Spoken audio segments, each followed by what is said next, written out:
Jā, runājot par lozungiem. Tā šeit neredz, laikam, vecās laikam. Tiesiskas valsts princips. Ir lozungs, ko mēs bieži dzirdam likumam atpļiešu spēku. Esat dzirdējuši tādu, ja? Vai neesat? Tas tā ir un tas tā nav. Šis apgalvojums ir vienlaikus pilnīgi pareizs un vienlaikus pilnīgi aplams. Jautājums, par kādu likumu ir runa. Ja tas pasliktina privātu personas stāvokli, tad, protams, nevar būt atpļiešu spēks, līdzīgi kā daudzus Latvijas valsts vīrus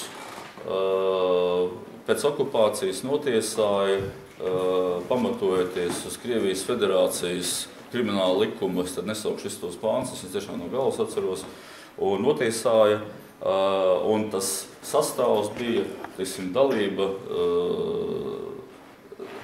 Latviešu zemnieku savienībā.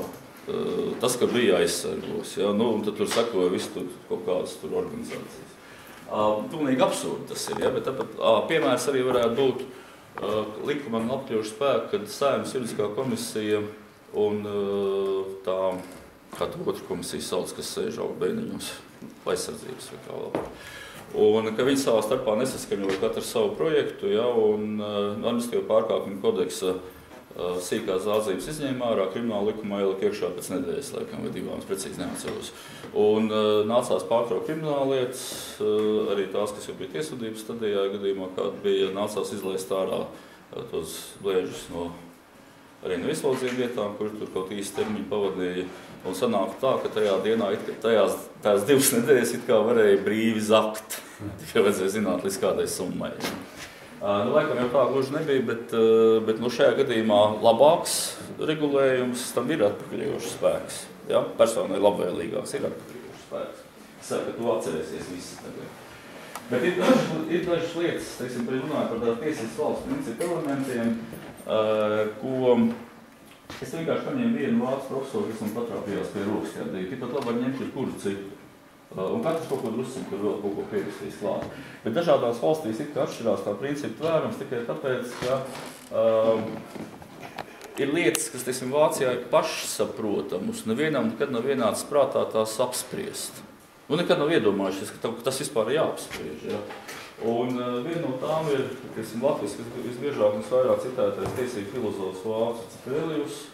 Viņš runā par tiesiskās iekārtas konsistenci. Kādu vārdiņu jūs latviskot konsistenci? Kas būtu atbilstošās latviešu valodā? Iekšējais saskanība. Sastāvs. Kas? Sastāvs. Sastāvs. Vēl versijas? Stāvoklis. Būtība.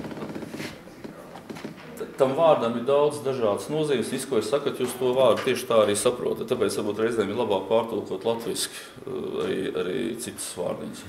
Tas ir piemērs, kāpēc ir vērts attīstīt valodu. Ja? Bet man kaut kā šķiet vispiemērākais vārds viendabīgums. Nu, teiksim, krāsa buņģi. Mēs nopērkam krāsu, viņi sadalās vai zāles. Mēs lietošanas sakratīt, ja? Lai būtu viendabīgi. Nebūtu tā, ka vienā daļā ir vairāk, otrā daļā mazāk. Un, ja runājam par tiesiskās iekārtas vienpadīgumu, ja, tad Latvijā ir problēma. Un neviens no Latvijas Republikas tieslietu ministriem pēc atmodas nereizi nav teicis, ka Latvija ir tiesiska valsts. Ja ir šo svarīgo notikumu būšu palaidis garām, un nav pateikuši pat tad, kad tas bija priekšā uzrakstīts un stāvēja tribīnijā runa, un tik un tā nepateicis to. Un ministrs saka, ka Latvijā ir visi tiesiskas valsts priekšnosacījumi, priekšnoteikumi, bet nesaka, ka ir tiesiska valsts. Kur ir tā starpība? Nu, ļoti vienkārši tiesiska valsts nevar būt tāda, kur darbdienās ir, brīvdienās nav, vai vietām ir, vietām nav. Šajās pašvaldībās ir, tajās nav. Ja? Nu, tas tā jocīgi izklausās, jo šeit svarīgāk ir nevis kaut kādi socioloģiski mērījumi, šeit tā ir cilvēka ticība, vai cilvēki tam tic. Un ticību, ja, teiksim, es nezinu, kāda varētu būt, teiksim, divu partneru ticību vienam otram, ja viens laiž pa kreisi piekdienās un otrs tikai brīvdienās, vai, es nezinu, vai komandējumos kaut kādos. Ja? Un tad nu, diez vai tas ir pamats normālām attiecībām. Ja? Tāpat arī Latvijā mums brīžiem ir tiesiski valsts, brīžiem nav. Ir iestādes, kurām izdodas saproties, un tās tagad ir skaistas, jaukas, tīras. Un turpat blakus atkal ir kāds sēž pie rastām galda un atkal rīkojas atbilstoši tiem tiesību principiem, kādi pastāvēja padomju laikā. Respektīvi, ja man ir vara, es to varu kādam izmantojot, ka tad jau man pašam tas ir izdevīgi.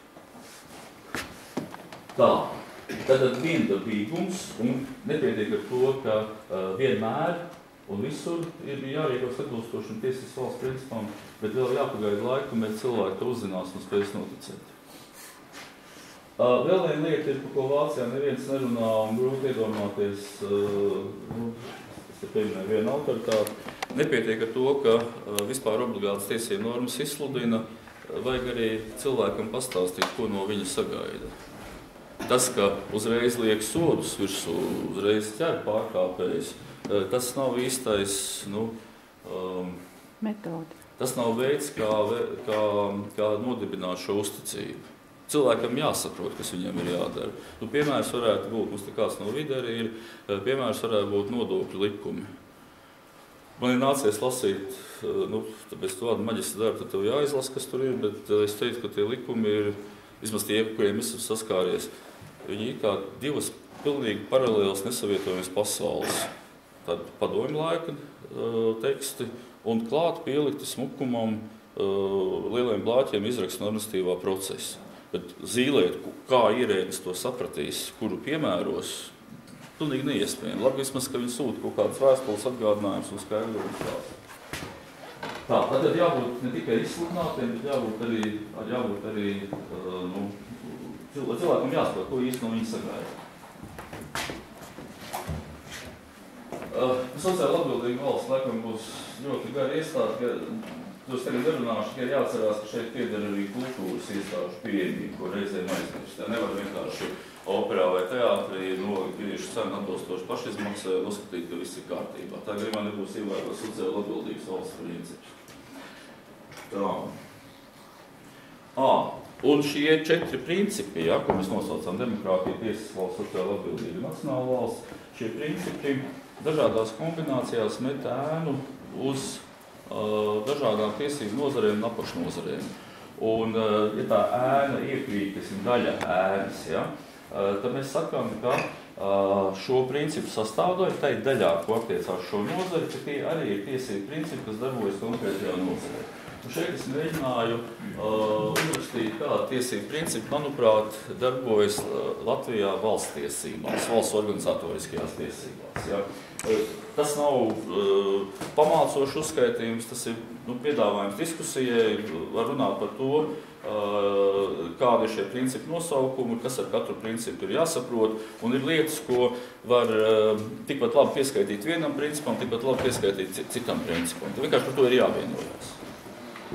Bet tas būtības, tas viss ir, gan arī viss ir demokrātisks iekārtas princips, atsevišķi elementi ir no tiesiskas valsts principa. Labi, pārvaldību šodien nerunāsim. Un tagad tās daži pavisam vienkārši jautājumi, jo atkal sākam par tiem gudroties. Laikam kaut kāds pārāvums ir kāds mācības spēks saslims, vai kas tur būs noticis.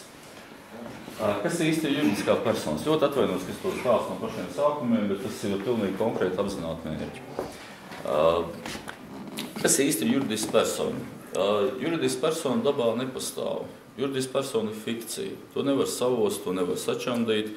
Mēs pat nezinām, kurš to ir izgudrojis. To izgudrojis kāds ļoti ģeniāls cilvēks, sen pirms Kristus dzimšanas, bet kurš un kad un kur mēs vienkārši nezinām. Vēsture to nav saglabājis. Varbūt kādreiz uzzināsim. Un šis cilvēks ir veidojis juridisku personu pēc fiziskas personas ģīmi un līdzības.